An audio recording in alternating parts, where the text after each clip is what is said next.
Dubai में palm Jumeirah की construction का काम तेजी से चल रहा था। ये दुनिया का सबसे बड़ा और सबसे पहला पाम ट्री शेप का आइलैंड होने जा रहा था, जिस पर पूरी दुनिया की नजरें टिकी हुई थी। 5 स्क्वायर किलोमीटर के एरिया पर फैला हुआ ये इंजीनियरिंग का एक ऐसा प्रोजेक्ट था जिसको हिस्ट्री में हमेशा याद रखा जाएगा। इंजीनियर्स को लग रहा था कि शायद इस प्रोजेक्ट में सबसे मुश्किल तरीन काम समंदर की लहरों से मुकाबला करके उस पर आइलैंड बनाना है, लेकिन उनका असल इम्तिहान तो तब शुरू हुआ जब आइलैंड पूरी तरह से कंप्लीट हो चुका था। जी हाँ, ये बात है सन 2003 की, जब पाम जुमेरा आइलैंड कंप्लीट हो चुका था और अब बारी थी इस पर विलाज, होटल्स और शॉपिंग मॉल्स बनाने की। तभी ये नोटिस किया गया कि ये आइलैंड धीरे धीरे वापस समंदर में डूब रहा है। यानी अगर खाली आइलैंड ही समंदर का मुकाबला नहीं कर पा रहा था, तो जब इस पर हजारों बिल्डिंग बनाई जाएंगी तो फिर इस पर इसका क्या हाल होगा, ये इमेजिन करना किसी के लिए भी मुश्किल नहीं है। 3 सालों की अथाक मेहनत और अरबों डॉलर सबको पानी में डूबते हुए नजर आ रहे थे। इस मसले को लेकर आइलैंड पर कंस्ट्रक्शन के काम को रोकना पड़ गया, क्योंकि ना सिर्फ ये बहुत खतरनाक मामला था, बल्कि ये दुबई के शेख की इज्जत का भी सवाल था। अरेबियन गल्फ में हजारों किलोमीटर तक फैला ये है इंजीनियरिंग हिस्ट्री का एक ऐसा मेगा प्रोजेक्ट जो दुनिया ने पहले कभी नहीं देखा था। पाम जुमेरा इतना बड़ा है कि इसकी असली शक्ल सिर्फ आसमान से ही देखी जा सकती है। इस पूरे आइलैंड को बनाने में हैरत अंगेज तौर पर 100 नहीं, 150 नहीं, बल्कि पूरे 900 अरब रुपयों का खर्चा हुआ था। ये आइलैंड ना सिर्फ दुबई में बल्कि पूरी दुनिया में अपने बड़े बड़े विलास, लग्जरी होटल्स, बीच क्लब्स और यहाँ से दिखने वाले दिलकश नजारों की वजह से मशहूर है। सिर्फ रेत और पत्थर से बनाए गए इस आइलैंड को ना सिर्फ समंदरी तूफान से बल्कि अर्थक्वेक और सुनामी से भी खतरा रहता है, लेकिन फिर भी 18 सालों से ये आइलैंड सिटी अरेबियन गल्फ में फक्र से खड़ी है, जो कि इसको बनाने वाले इंजीनियर्स और वर्कर के खून पसीने की मेहनत का नतीजा है। ये नामुमकिन प्रोजेक्ट को इंजीनियर्स ने किस मुश्किल से गुजरकर मुमकिन बनाया, उनको किन किन मुश्किलों का सामना करना पड़ा और कैसे उन मुश्किलात का सॉल्यूशन निकाला गया, ये सब आप जान सकेंगे आज की इस वीडियो में। Challenge number 1।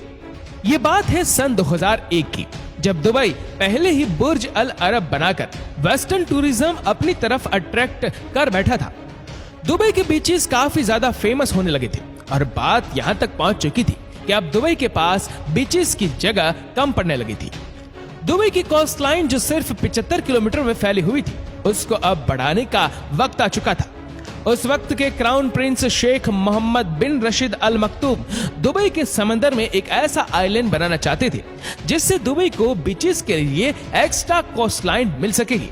इस आइलैंड का डिजाइन बनाने के लिए उन्होंने अपने खास लोग लगा दिए। सुल्तान अहमद बिन सुलैम, जिनको इस टास्क पर लगाया गया था, उन्होंने शेख को एक सर्कुलर शेप आइलैंड का डिजाइन पेश किया।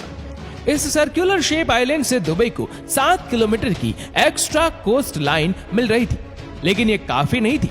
शेख ने यह डिजाइन फौरन रिजेक्ट कर दिया, क्योंकि उनको 7 नहीं बल्कि 75 किलोमीटर की एक्स्ट्रा कोस्ट लाइन चाहिए थी। इस बार शेख ने खुद डिजाइन बनाने का फैसला किया। शुरू में तो कोई डिजाइन समझ नहीं आ रहा था, लेकिन फिर शेख एक ऐसा डिजाइन मैदान में लेकर आए जो कुछ और नहीं बल्कि एक पाम ट्री की शेप थी। हैरत अंगेज तौर पर इस डिजाइन से दुबई की कोस्ट लाइन में 56 किलोमीटर का इजाफा हो रहा था, यानी दुबई की करंट कोस्ट लाइन का 80%। कागज पर डिजाइन तो बन चुका था, लेकिन मसला ये था कि आज से पहले किसी ने भी इस शेप का इतना बड़ा आइलैंड नहीं बनाया था। Challenge number 2।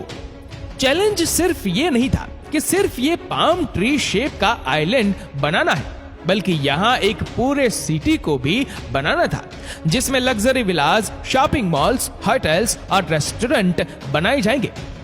जब इंजीनियरिंग एक्सपर्ट से मशवरा लिया गया तो उनका मानना था कि इस आइलैंड को बनाने का सबसे आसान तरीका ये है कि इसको कंक्रीट और स्टील से बनाया जाए, लेकिन दुबई के क्राउन प्रिंस कुछ और ही चाहते थे। जी हाँ, शेख के पास जो आइडिया था उसने इंजीनियरिंग टीम के चैलेंज को मजीद बढ़ा दिया था।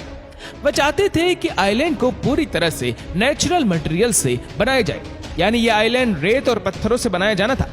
एक अंदाज के मुताबिक इस पूरे प्रोजेक्ट में इस्तेमाल होने वाली रेत और पत्थर इतने ज्यादा थे कि उनसे 2.5 मीटर ऊंची एक ऐसी दीवार बन सकती है जो हैरत अंगेज तौर पर पूरी दुनिया का एक गोल चक्कर लगा सकती है। इतने ज्यादा पत्थर और रेत कहां से आएगी, ये तो एक अलग ही मसला था। लेकिन दुबई के समंदर में एक ऐसा आइलैंड सिटी बनने जा रहा था जिसको दिन रात समंदरी लहरों से मुकाबला करना था। इसलिए इस आइलैंड को बनाने के लिए दुबई के शेख को दुनिया की बेस्ट इंजीनियरिंग टीम चाहिए थी। इस काम को अंजाम देने के लिए हॉलैंड की एक कंपनी से कांटेक्ट किया गया। सबसे पहले इंजीनियरिंग टीम को यह प्लान करना था कि पाम ट्री शेप के आइलैंड को समंदरी तूफान और खतरनाक लहरों से कैसे बचाया जाएगा। इसका सिर्फ एक ही सॉल्यूशन था कि पाम ट्री शेप के चारों तरफ समंदर की लहरों को रोकने के लिए पत्थरों से एक काउ शेप का आइलैंड बनाया जाए, जिसको ब्रेक वाटर भी कहा जाता है। अब टाइम था वह सारी कैलकुलेशन करने का जिससे ये मालूम पड़ेगा कि क्या अरेबियन गल्फ के इस हिस्से में ब्रेक वाटर आइलैंड बनाया भी जा सकता है कि नहीं। समंदर की लहरें जो कई फुट तक ऊंची होती है और जो अपने बीच में आने वाली तमाम चीजों को निगल भी सकती है। कैलकुलेशन से मालूम पड़ा कि अरेबियन गल्फ इस प्रोजेक्ट के लिए बिल्कुल परफेक्ट है, क्योंकि गल्फ के एंट्री पॉइंट पर तमाम लहरें अपनी पावर कम कर लेती है। लेकिन तूफान का खतरा अभी भी बाकी था जो इस आइलैंड सिटी को टफ टाइम दे सकता था। इंजीनियर की अभी फाइनल कैलकुलेशन चल ही रही थी कि उन पर एक ऐसा पहाड़ तोड़ दिया गया जिससे मुकाबला करना बहुत ही ज्यादा मुश्किल था। Challenge number 3। वह मुसीबत ये थी कि दुबई के शेख ने इंजीनियरिंग टीम को रिसर्च पर ज्यादा टाइम जाया करने से मना करके जल्द से जल्द कंस्ट्रक्शन का काम स्टार्ट करने का हुक्म दिया।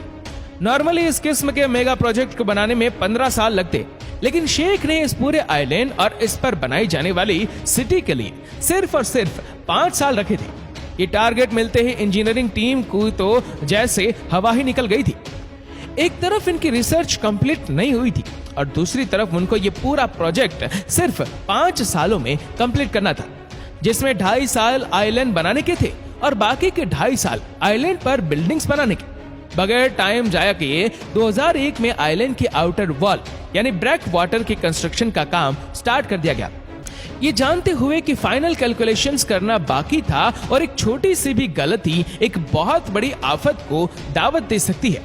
अभी इंजीनियरिंग टीम को कुछ समझ आया ही था कि एक खौफनाक हादसा हो गया।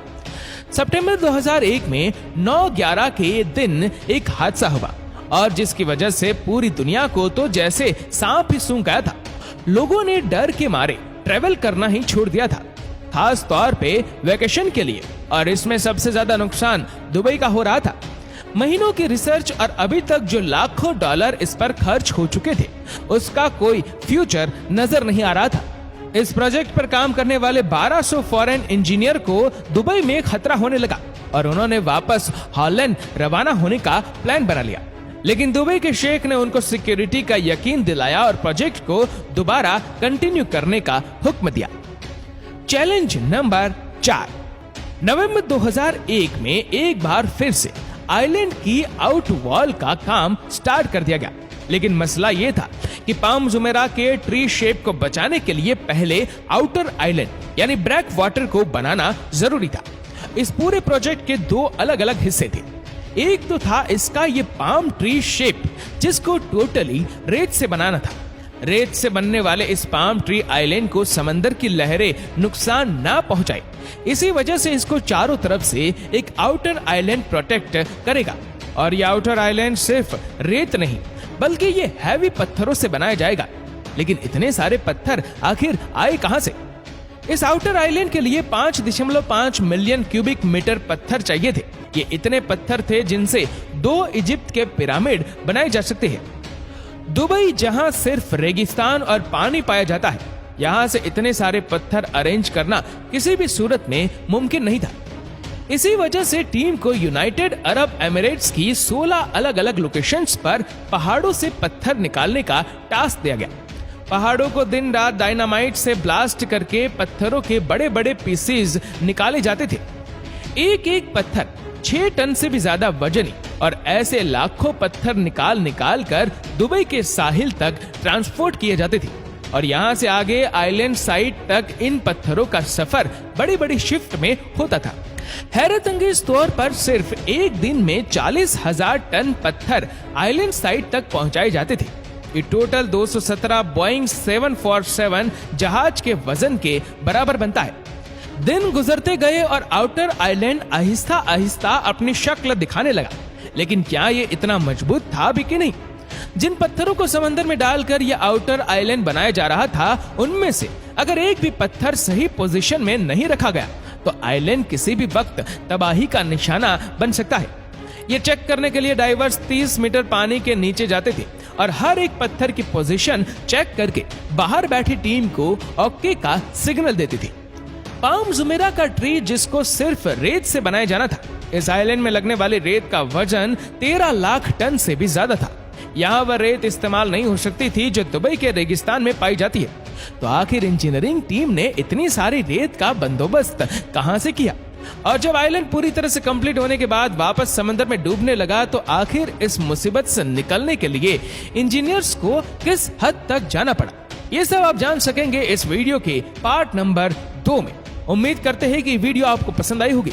आपको ये वीडियो कैसे लगी नीचे कमेंट करके जरूर बताएगा, और अगर आपको वीडियो अच्छा लगा हो तो इस वीडियो को लाइक करेगा, शेयर करेगा ज्यादा से ज्यादा लोगों तक, और ऐसी ही और भी रोचक जानकारियों के लिए सब्सक्राइब करें हमारे यूट्यूब चैनल को और फेसबुक पर फॉलो करें हमारे पेज को। धन्यवाद।